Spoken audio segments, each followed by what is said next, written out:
নমস্কার দর্শক বন্ধুরা, সকলকে স্বাগত জানাই।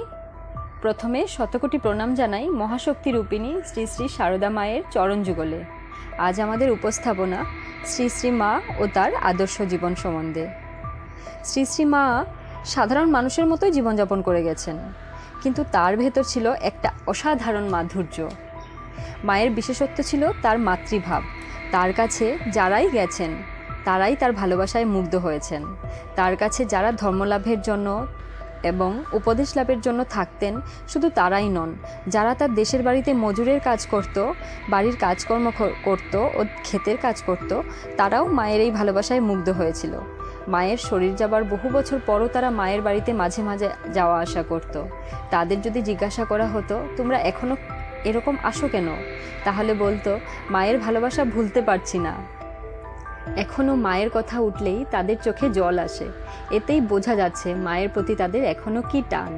মায়ের যে ভালোবাসা, তার যে মাতৃভাব, তা তারা ভুলতেই পারছে না। ভগবানের প্রতি জ্ঞাতসারেই হোক বা অজ্ঞাতসারেই হোক, একবার যদি কারো ভালোবাসার টান আসে, তাহলে সে মুক্ত হয়ে যাবে।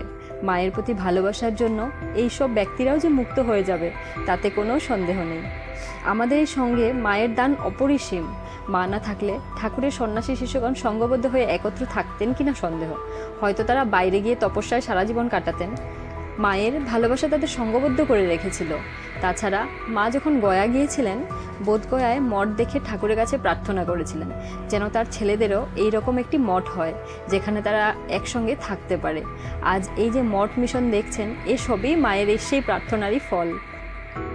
এবং মা যেভাবে শ্রী শ্রী ঠাকুরকে, স্বামীজিকে বুঝেছিলেন, বাস্তবিকই অন্য আর কারো পক্ষে সেভাবে বোঝা সম্ভব নয়।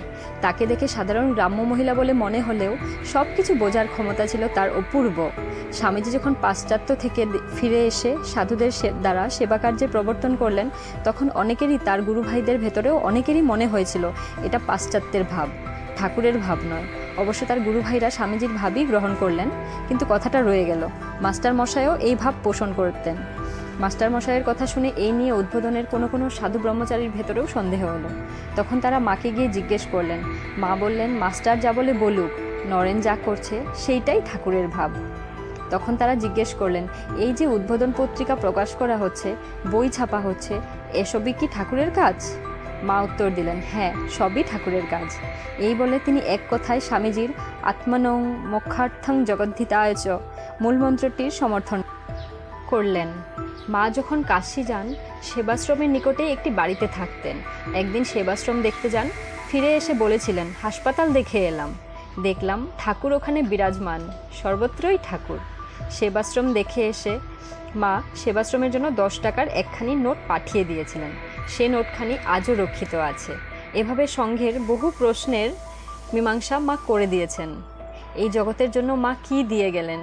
তিনি মাতৃভাব দিয়ে গেছেন, তার জীবন দেখে, যাতে আমাদের মেয়েরা আদর্শ জীবনযাপন করতে শেখে। সেজন্য মা ভারতের প্রাচীন আদর্শকে নিজ জীবনে মূর্ত করে গেছেন। নিজে সে জীবনযাপন করে দেখিয়ে দিয়ে গেছেন। আজকাল আমাদের দেশের মেয়েরা আগেকার মতো কেবল রান্নাঘরে আবদ্ধ না থেকে বাইরে কাজকর্মে নানা দিকে এগিয়ে আসছেন। কেউ রাজনীতি ক্ষেত্রে, কেউ ডাক্তারিতে, কেউ নার্সিংয়ে, এমনি সর্বত্র তাদের কর্মক্ষেত্র ছড়িয়ে পড়ছে। এর প্রয়োজন আছে ঠিকই, কিন্তু এই সব করতে গিয়ে তাদের নিজস্ব আদর্শ ভুলে যাবার ভয়ও আছে। সেই জন্যই মা আদর্শ জীবন দেখিয়ে গেলেন, যেন আদর্শের একটি ছাঁচ তৈরি করে রেখে গেলেন। আমাদের দেশের মেয়েদের আদর্শ হলো মাতৃত্ব, পবিত্রতা। আমাদের মেয়েদের আজ মায়ের জীবনের ছাঁচে জীবন ঢেলে নিতে হবে। ভারতের নিজস্ব আদর্শকে জীবন আঁকড়ে ধরতে হবে। আবার সেই সঙ্গে নতুন পরিস্থিতির সঙ্গে খাপ খাইয়েও চলতে হবে। মা যে আদর্শ দেখিয়ে গেছেন, তা শুধু ভারতের জন্যই নয়, সারা জগতের জন্যই প্রয়োজন। তাই মায়ের আদর্শকে আঁকড়ে জীবনপথে চললে তাতে নিজেরও কল্যাণ হবে, সারা জগতেরও কল্যাণ হবে। এভাবে ঠাকুর, মা ও স্বামীজি এই তিনজন এসে আধুনিক জগতে যা যা প্রয়োজন তা সবই দিয়ে গেলেন। আধুনিককালের আদর্শগুলিকে নিজ নিজ জীবনে দেখিয়ে গেছেন। সেটা যেন আমাদের চোখের সামনে ভাসছে।